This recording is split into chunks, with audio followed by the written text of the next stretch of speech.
When President Duterte assumed office in 2016, he adopted a program of reforms proposed by various stakeholders who participated in the first ever Sulong, Pilipinas. This program, summarized as the 0 to 10-point socioeconomic agenda, has guided the Duterte administration ever since. From the very start, we have been a government that consults and acts on recommendations of its citizens. The agenda emphasized the continuation of pro-market macroeconomic policies. It highlighted the need for a progressive tax reform program and a more transparent government. It underscored the importance of improving the ease of doing business, enhancing peace and order, and promoting rural development. It also pushed for increased investments in infrastructure and human capital development. Over the last 5 years, the Duterte administration has shown great political resolve in pursuing and delivering on this agenda of governance. To make a proper assessment of these reforms, we need to divide the term of this administration into two periods. The first is the period of growth, and the second is the period of pandemic response. We accomplished much in consolidating our economic growth during the first period of this administration. We grew at an average rate of 6.6%, making the Philippines among the fastest growing economies in Asia. The expectations have been met and the promises kept. We took an important step towards a lasting peace with the establishment of the Bangsamoro Autonomous Region for Muslim Mindanao. The administration likewise maintained a unrelenting campaign against criminality, breaking the back of organized crime, particularly those involved in the illicit drug trade. We saw the passage of the Ease of Doing Business Act and the National ID system that brings us closer to the goal of achieving e-governance. The rice tariffication law was finally achieved after more than 30 years of failed attempts under previous administration. The law opened up the Philippine rice market and in turn lowered the price of our country's staple for more than 100 million Filipinos who spend about a fifth of their total budget on rice alone. Today's Filipino consumer enjoys an average reduction of 8 pesos per kilo compared to the peak of rice prices in 2018. The consumers also have a wider variety of rice choices now. As a result, rice is no longer the main contributor to our overall inflation rate. In March 2021,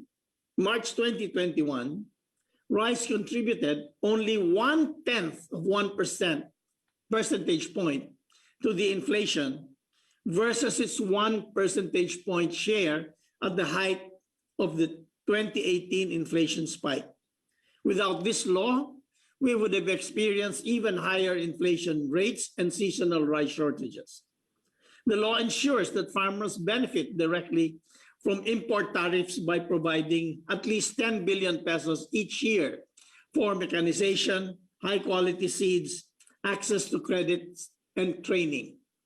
Since the law's effectivity, the Bureau of Customs has collected a total of 31.9 billion pesos in rice import tariffs, which is funding the modernization of our agricultural sector. We also successfully enacted bold tax reform measures. We are the first administration in Philippine history to have embarked on a tax reform without being forced to do so by an external party or a looming economic crisis.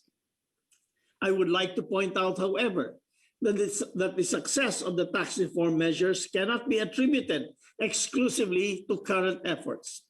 In fact, this is a logical continuation of the decades of reforms arduously passed by previous administration. The Train Law, or the Tax Reform for Acceleration and Inclusion, is a significant achievement of this administration. It provided a robust and recurrent revenue flow that expanded social services and supported our massive economic investments in modern infrastructure.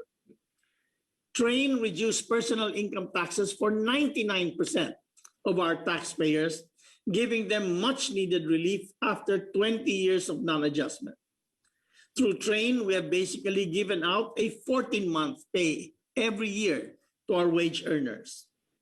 Under the law, we imposed excise taxes on sweetened drinks, from which we collect almost 100 million pesos a day. Train likewise mandated the implementation of our first ever nationwide fuel marking program to curb oil smuggling. All in all, Train enabled the government to raise 305 billion pesos in incremental revenues during the first 3 years of implementation. The Duterte government is the only administration in Philippine history that increased excise taxes on sin products 3 times within one presidential term. The excise taxes on tobacco and alcohol products improved funding for the Universal Healthcare Program, which is another landmark reform of this administration. Since 2016, we have been collecting an average of 200 billion pesos annually in excise taxes from cigarettes and alcoholic products. This is more than double the average annual collection of the past administration. On top of this, the Duterte administration also cleaned up the domestic cigarette business. We penalized a domestic cigarette manufacturer for tax evasion in 2017. This resulted in the biggest tax settlement in Philippine history, amounting to 30 billion pesos. The shareholders of those companies are out of the cigarette business. Since then, our collection on cigarette excise taxes increased by an average of 2.5 billion pesos per month. In addition to modernizing our tax policies, the Duterte administration aggressively pushed for the full digitalization of the Bureau of Internal Revenue and the Bureau of Customs. This effort enhanced the collection efficiency of these agencies. For instance, in 2015, only 25% of taxpayers used the Bureau's electronic filing and payment system. In 2019, taxpayers who availed of the electronic channel more than doubled. Our policy of instilling fiscal discipline among our GOCCs, or government-owned or controlled corporations, allowed us to collect an average of 57 billion pesos annually from these firms since we took office. This is more than double the average annual collection of the past administration. Through bold tax reforms and better tax administration, we were able to raise our revenue effort to 16.1% of GDP in 2019 from 15.1% in 2015. This was our best performance in more than 2 decades. In 2019, our debt to GDP ratio was at a historic low of 39.6% from 42.7% in 2015. We had won the highest credit ratings ever. As a result, we were able to bring down our borrowing costs and raise bond issuances with very tight spreads in the international markets. The ratio of our debt interest payments to revenue significantly declined to only 11.5% in 2019 from 14.7% in 2015. Likewise, the ratio of interest payments to expenditure dropped to 9.5% in 2019 from 13.9% before we assumed office. This means that more of our fiscal resources are being funneled towards meaningful and productive spending rather than debt servicing. This also indicates that our additional debt is being beneficial to our development agenda rather than being a burden to growth. A perfect example of our productive spending is the Build, Build, Build program. This is the President's main strategy to help lift Filipinos out of poverty. The Philippines underinvested in infrastructure for far too long. The previous 4 administrations spent only about 2% of GDP on infrastructure investments. This anemic performance led to problems in congestion and inefficiency in our ports, airports, bridges, and roads. With priorities rebalanced under President Duterte's watch, infrastructure spending dramatically rose to an average of 5% of GDP. Our fiscal discipline likewise encouraged our development partners to support our infrastructure program through concessional loans and grants. Since we took office, we sealed 22 highly concessional loan agreements for our flagship infrastructure projects. This includes the country's most ambitious infrastructure undertaking, the Metro Manila Subway Project. Apart from infrastructure, the Duterte administration also invested heavily in social services to boost human capital development. We provided healthcare coverage, housing, unconditional cash transfers, and free education at state and colleges and universities. With these game-changing reforms, we entered 2020 with the prospects of becoming an upper middle income country. We achieved the remarkable feat of bringing down the poverty rate to just 16.7% in 2018 from 23.5% in 2015. In just 4 years, 6 million Filipinos were lifted out of poverty. The unemployment rate also dropped to a low of 4.5% by the end of 2019 from 6.3% in 2015. Clearly, we had realized better economic and social outcomes for the Filipino people. And then COVID-19 came. And this once-in-a-century pandemic disrupted everything. Although the global health crisis was both unexpected and unfamiliar, the Duterte administration moved quickly to protect Filipino lives. For nearly the whole of 2020, the government had to impose strict restrictions on movement to keep our people safe from the virus while building up our health system capacity. We were fully aware, however, that this would impose heavy costs on the government, on the economy, and on our people. Nonetheless, the game-changing reforms we had institutionalized over the last 5 years cemented our overall macroeconomic stability and allowed us to respond decisively to this health crisis. We owe this in large part to our legislators who passed our reform measures on time. The Philippines' direct response to the crisis so far amounted to 2.76 trillion pesos, equivalent to 15.4% of our GDP. Our first priority was to mitigate widespread hunger among the population when we had to lock down the economy. The administration worked closely with Congress to pass stimulus measures that allowed us to respond to the pandemic quickly and effectively, but within our means. Bayanihan 1 enabled us to responsibly support our vulnerable sectors. So the Social Amelioration Program assisted 18 million families, and the Small Business Wage Subsidy Program kept more than 3 million Filipino workers afloat. These emergency subsidies amounted to about 250 billion pesos, the largest social protection program in Philippine history. We also expanded medical resources to fight COVID-19 and ensure the safety of our frontliners. Fiscal and monetary actions were undertaken to keep the economy afloat and support recovery initiatives. After ensuring primary safety nets in the emergency stage, Bayanihan 2 was introduced. Through this measure, we were able to strengthen the health sector, provide cash for work programs, and assist affected sectors. Instead of throwing money at the crisis, the government adopted the more prudent strategy of expanding lending to pandemic-hit enterprises. Our main government banks were infused with capital for them to lend more money to the productive sectors of the economy.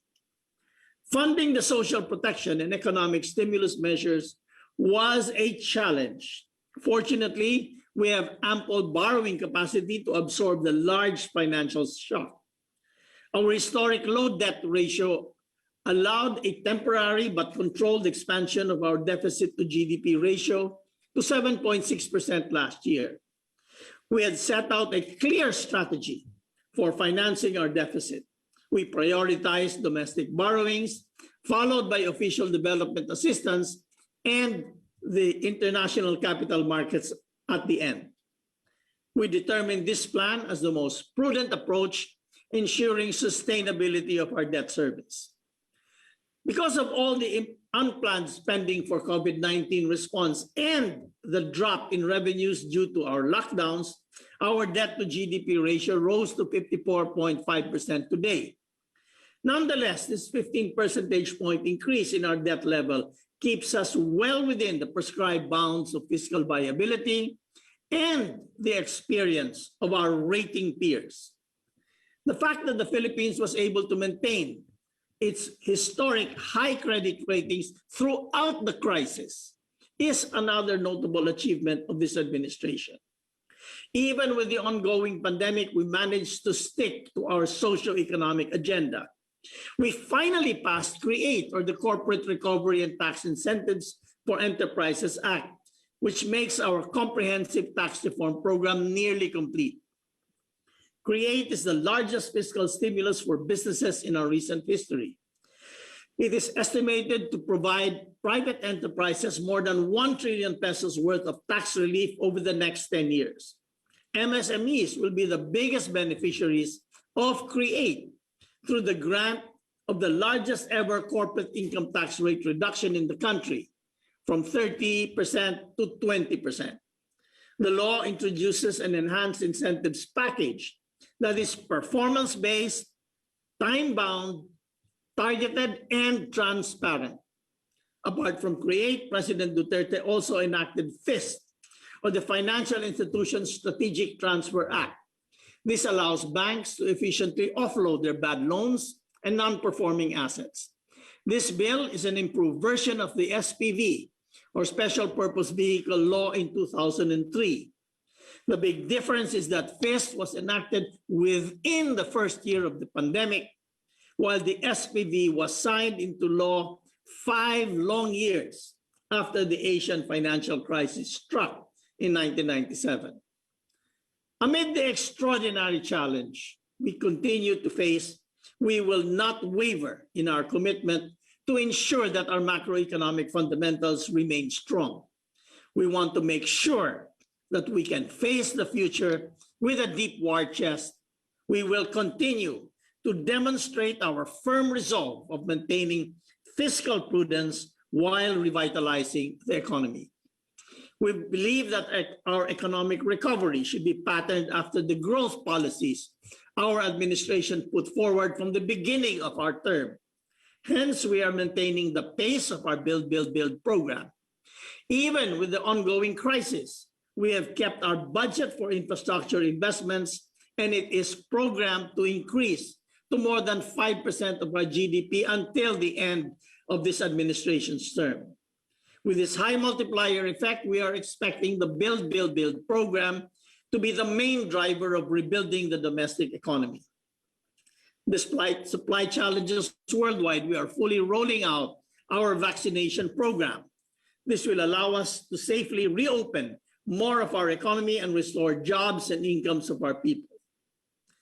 The target is to inoculate at least 70 million Filipinos, or 100% of our adult population, within the year. We have arranged for the delivery of more than 140 million doses of COVID-19 vaccines for this year. About 15% will be delivered in the first half of this year and 85% in the second half. More of the financing needed for the vaccination program was sourced through loans from the World Bank, the Asian Development Bank, and the Asian Infrastructure Investment Bank. We chose this financing strategy because we want to assure the public of two things.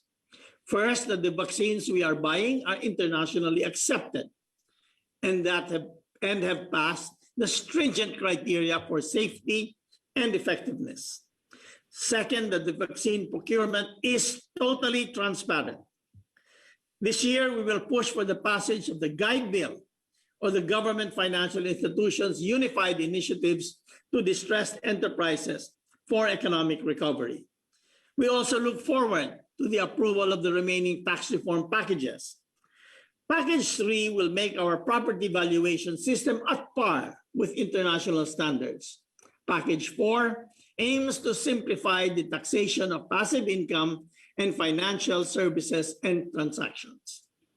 To fully liberalize the Philippine economy, we will continue to push for the amendments to the Foreign Investments Act, the Public Service Act, and the Retail Trade Liberalization Act. The Philippines has certified these 3 bills as urgent. The move will help us speed up approval of these measures within the President's term. We will also continue the ongoing digital reforms in our revenue agencies to ensure that they match the efficiencies of the best comparable institutions worldwide. To raise more funds for economic recovery, we are proposing to increase the mandated dividend remittances of GOCCs to the National Treasury from the current 50% to at least 75% of their net earnings. The Duterte administration is also committed to continuously build a truly broad-based and inclusive financial system fit for the 21st century. We will push for the passage of a bill that will further deepen the domestic capital markets by building a sustainable corporate pension system. We are also supporting reforms to save the MUP, or military and uniformed personnel pension, by making it fiscally sustainable for the long term. Even with the pandemic ongoing, the Duterte administration acknowledges the urgency of putting forward stronger climate adaptation and mitigation measures. In the coming period, the government will be working intensely with the Congress and local governments to achieve its commitments to the Paris Agreement. On April 15, the Philippines submitted its first ambitious NDC, or Nationally Determined Contribution to the global effort to fight climate change. We target to reduce greenhouse gas emissions by 75% before 2030. This ambitious target was set to challenge both ourselves as well as the rest of the world. We have a unique opportunity in Mindanao to demonstrate our commitments. We are exploring the financing mechanism to enable the government to improve the generating capacity of the Agus Pulangi hydropower plant and acquire coal-fired power plants in the region to repurpose them as we increase capacity of renewable energy. This will shift most of our energy requirements in Mindanao to hydropower. Eventually, it will spur investments from companies seeking to expand their operations in areas powered by clean energy.